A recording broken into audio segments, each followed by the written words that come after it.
Welcome to our channel. If you want to activate your MetroPCS SIM card, follow these step-by-step instructions for quick setup. Step 1. Power off your phone completely before inserting the new MetroPCS SIM card.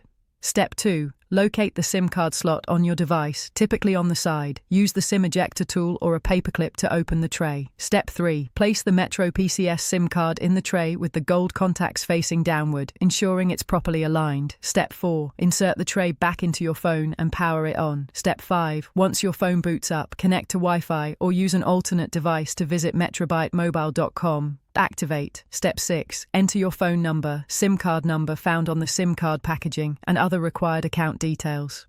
Step 7. Follow the on-screen activation instructions and confirm your information is correct before submitting. Step 8. After successful activation, restart your phone. Your MetroPCS service should now be active, allowing you to make calls, send texts, and use mobile data. Don't forget to like this video and subscribe to our channel.